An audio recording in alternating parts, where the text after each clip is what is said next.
Perth has been hit by a once-in-a-century weather event. The extreme heat is gripping other parts of the country, with Sydney today breaking its hottest summer on record. 17 records tumbled. Perth also set a cold weather record. Yesterday was the coolest February day since records began. Never seen it ever like this before. South Australia has been rattled by yet another earthquake. It follows two other tremors of similar magnitude. And so storm after storm after storm has been moving into California. Dude, this is so gnarly. Heavy downpours. Well, what is causing this unusual winter pattern, Jeff? 2 cars were swallowed up by a massive sinkhole. I've never seen anything like this before. So no one knows exactly for sure. There's always natural variability, but this has been an unusual winter. It's been dubbed Lucifer. Maybe once in every 10-year event. The world in some way has to digest this tremendous speed of change, complexity of change. This is happening. This is real. This is happening right now. And so much of the behavior that I see is globalized behavior.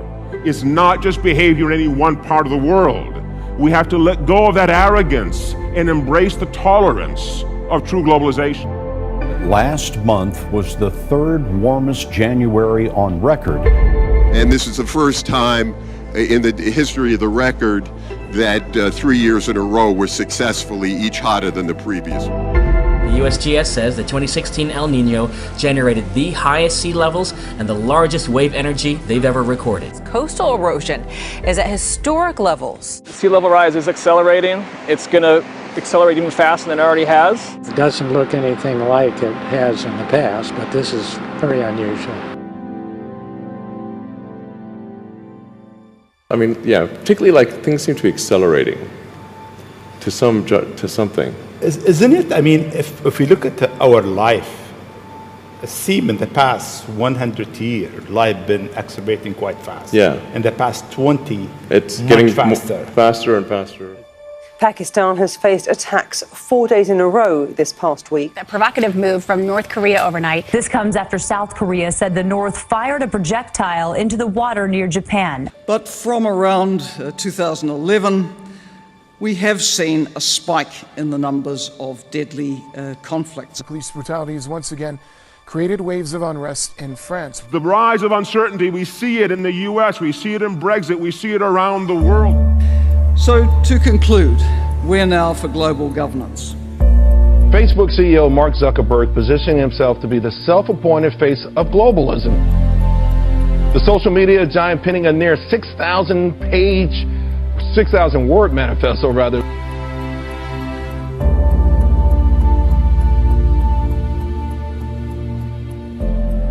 Mark Zuckerberg is taking it upon himself to more or less say, hey, listen, we need a one world, sort of a one world situation.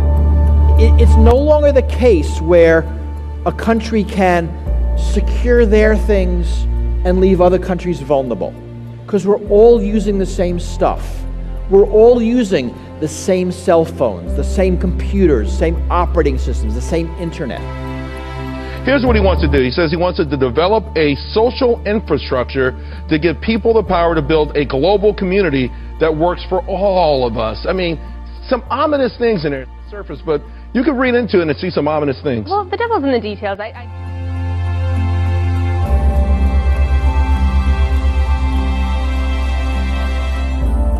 But technology is ubiquitous, and the pace of change is so rapid.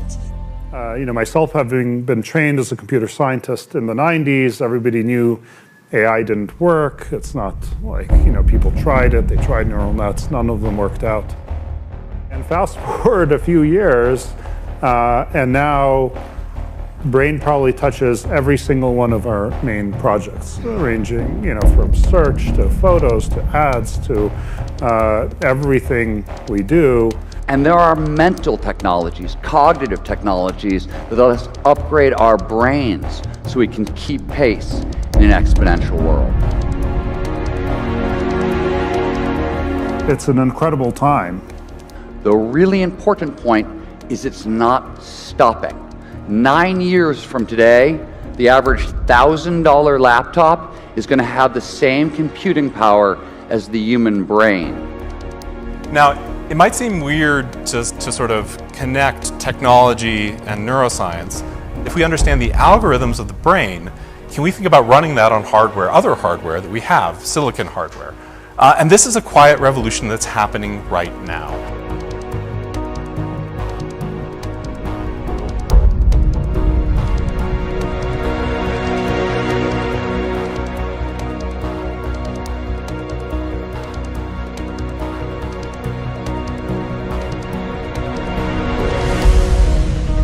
Because sometimes what happens is a scientist can get so engrossed in their work, they don't necessarily realize the ramifications of what they're doing.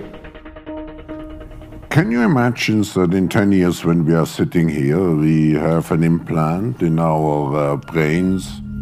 The human brain was not designed to move at this speed and to think at this scale. It was designed in a very different time for a very different environment. But here too, there are upgrades available. And how to upgrade our brain is where I spend the bulk of my time. State lawmakers are considering a bill that would ban microchips from being implanted in people. Similar microchips are currently used to track merchandise, find lost pets, and make credit card purchases. The world's leaders are getting together talking about this. Klaus Schwab, the CEO of Davos, he called the time we're living in the fourth industrial revolution. He said there's never been a time of greater promise or greater peril. And of course, this has caused a tectonic shift in the field. So there's been massive investment by industry into this field. Billions of dollars from the likes of Google and Apple and Baidu. Biotechnology is a great example. Biotechnology is now accelerating so fast it is moving at 5 times the speed of Moore's Law. It is doubling in power every 4 months. This is going to be a sort of unusual epic journey that a brain is going to take. So we start not with humans, but with rats. And the final resting place of this animal's brain then at Harvard is this. This is a 2 petabyte storage array. So this is a bunch of hard drives. We're storing what's remains of this animal's brain in digital form there. Now, Republican State Senator Becky Harris is worried they could someday end up in humans. And we upload that animal's brain to the cloud. You know, this idea of brain uploading is sort of captured a little bit of the sort of popular imagination. So, you know, Time and Focus and the magazines have started to sort of latch onto this issue. What if we could upload our brain? Maybe that's a path to immortality. The ACLU says there is no urgent need to protect humans, but they agree the technology would violate privacy rights and raise serious concerns. State senators like Nathan Dahm question Real ID's intentions. So does that mean that our personal information and biometric data can be shared indirectly with the federal government? And this lets governments get away with a level of surveillance we might never allow otherwise. I mean, I don't think we would ever let the government demand that we carry tracking devices with us 24/7. Yet we happily put these things in our pockets every morning. You know, we're seeing surveillance inhibiting dissent, inhibiting social change. You will be digesting these computing devices. You will be inhaling them. They will be in everything and everyone. They will be pervasive. What does that hyper-connected world look like? And today, it's not so far-fetched. Everything's changed. We are humanity's last hope.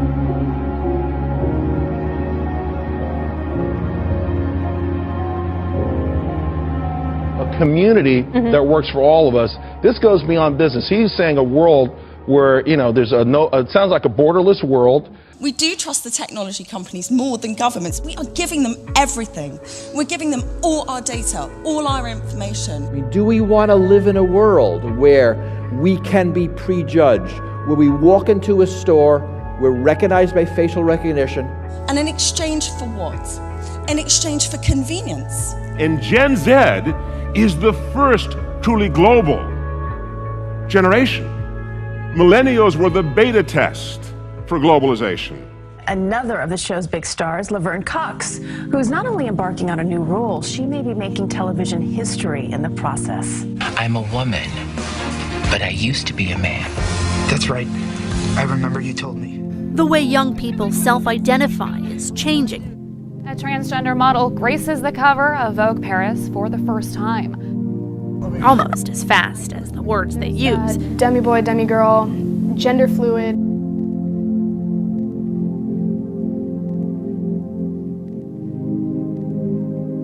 So our world has changed and people are being more loving and accepting. Are you still comfortable with me representing you? Yeah. I just didn't know if it was real or in my mind. It's real.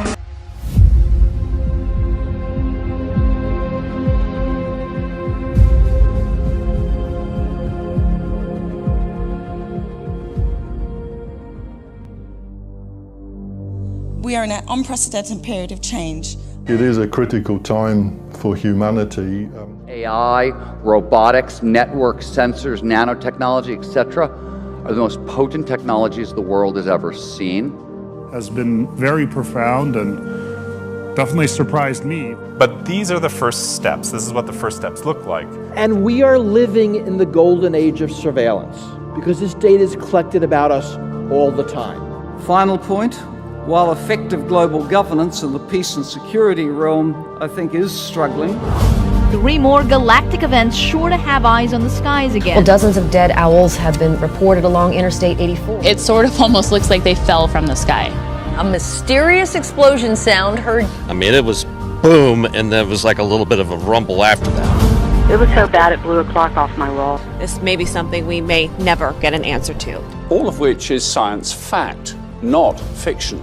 In our physical world, with all of its richness and complexity.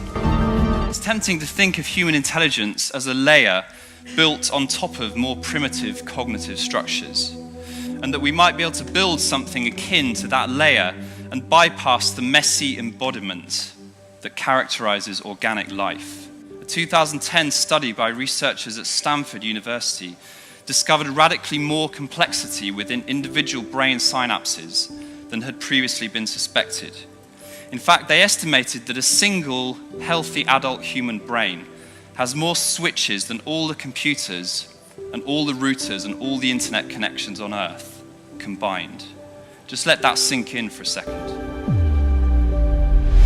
All he says is the old order of things, that the gravitational forces, the laws of entropy, and all of these things that are the natural forces of our world are no longer the governing rules.